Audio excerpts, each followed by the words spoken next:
Imagine this for a moment. You're sitting at your desk late at night, your laptop is open, and you're reading another article about personal finance. It explains the same things you've heard many times before. Spend less than you earn. Save consistently. Invest for the long term. You read it, you understand it, none of it is complicated. And yet, somehow your bank account doesn't reflect that understanding. Your salary arrives. A few bills get paid. A few things come up unexpectedly. Then suddenly the month feels tight again. And you find yourself asking a quiet question that a lot of intelligent people ask privately. If I understand money, why does it still feel so difficult? Because here's the uncomfortable truth. Most people who struggle financially do not struggle because they lack information. They struggle because money isn't just about math. It's about psychology. And the difference between knowing what to do and actually doing it is where most financial lives quietly unfold.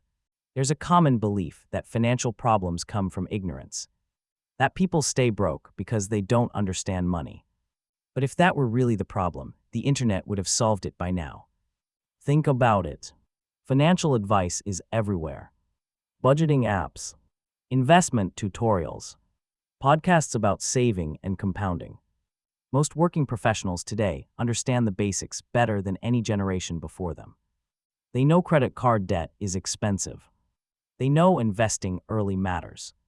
They know lifestyle inflation can be dangerous. And yet many still feel financially stuck. Not reckless, not irresponsible, just stuck. This is where behavioral finance becomes interesting. Because humans are not rational decision-making machines. We are emotional creatures navigating complicated environments. And when it comes to money, our brains are constantly fighting against invisible psychological forces. For example, one of the strongest is something called present bias. Present bias means we naturally value immediate rewards far more than future benefits.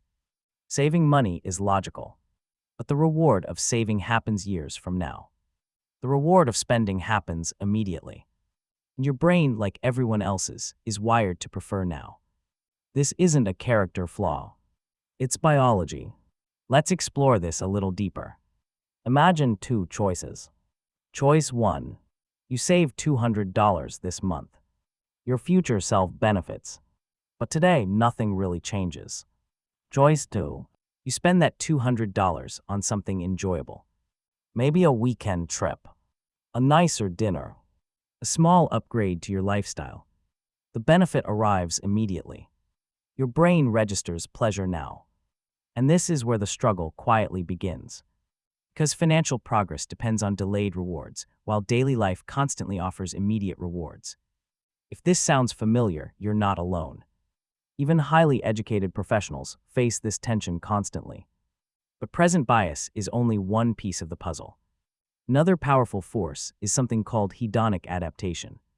This is the human tendency to quickly get used to improvements in our lifestyle. Think about the last time your income increased. Maybe you got a raise. Maybe you changed jobs.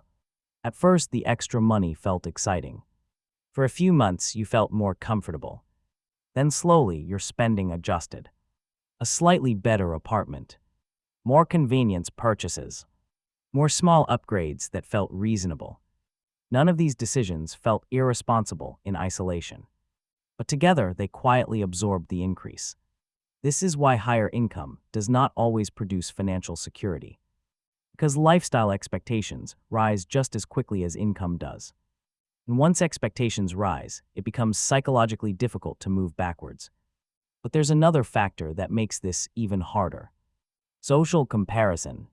Humans naturally evaluate their lives relative to others. Not relative to their past. Relative to their environment. You might be financially stable by most objective standards. But if your friends appear to be upgrading cars, homes, or vacations, your perception of normal shifts. And suddenly responsible financial choices can start to feel like falling behind. Even when they're not. Social comparison doesn't happen consciously. It happens quietly, through conversations, through social media, through subtle cultural signals about what adulthood is supposed to look like. The result, People begin making financial decisions to protect their identity, not just their finances. Because money is never purely financial. It's emotional. It reflects security, independence, success, belonging. And that emotional layer makes behavior far more complicated than simple advice suggests. But there's one more force that quietly affects nearly everyone. It's called loss aversion. Loss aversion means we feel the pain of losing money far more intensely than we feel the pleasure of gaining it, which leads to interesting behaviors. People avoid investing because temporary losses feel uncomfortable.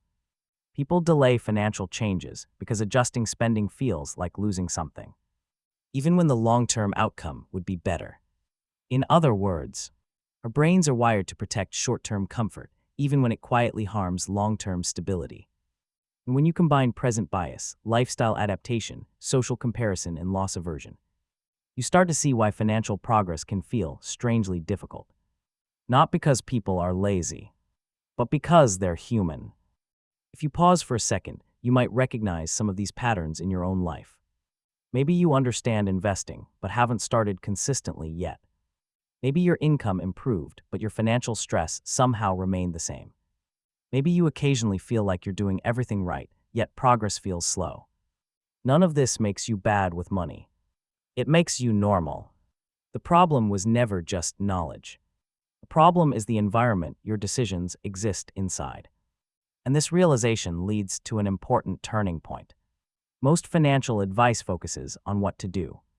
Spend less, save more, invest consistently.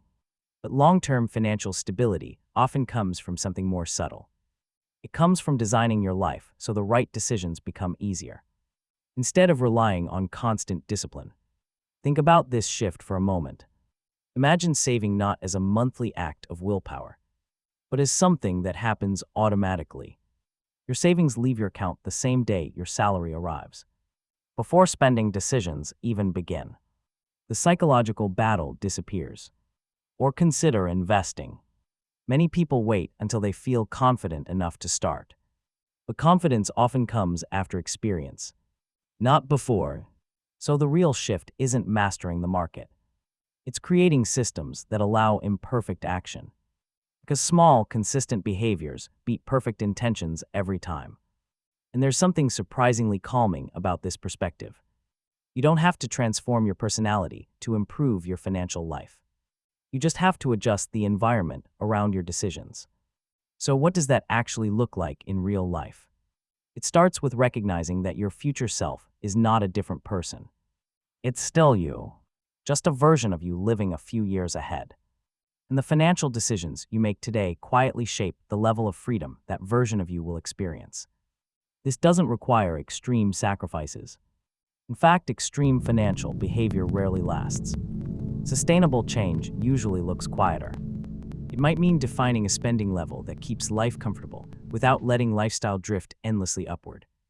It might mean automating savings so the decision disappears entirely. It might mean occasionally pausing before purchases and asking a simple question. Does this improve my life in a lasting way or just in the moment? That pause alone changes behavior more than people realize. Because financial progress is rarely built through dramatic changes. It's built through hundreds of small decisions made over time. And once those decisions align with your long-term priorities, something interesting happens. Money becomes less stressful, not because you suddenly earn more, but because your financial system begins supporting you instead of constantly requiring effort. If you take nothing else from this conversation, remember this. Struggling with money does not mean you lack intelligence. In fact, many thoughtful, capable people experience this exact tension. Understanding money and managing money are two different skills. One is knowledge. The other is behavior. And behavior is shaped by psychology, environment, and daily habits far more than people realize.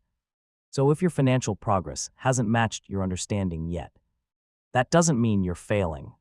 It simply means you're navigating the same invisible forces everyone else is. The goal isn't perfection. The goal is awareness. Because once you start seeing the patterns clearly, you can begin adjusting them slowly. And slow adjustments, repeated consistently, have a quiet way of changing entire financial lives. Not overnight, but steadily. And sometimes the most powerful financial shift isn't dramatic at all. It's simply realizing that progress is happening, even if it's slower than you expected.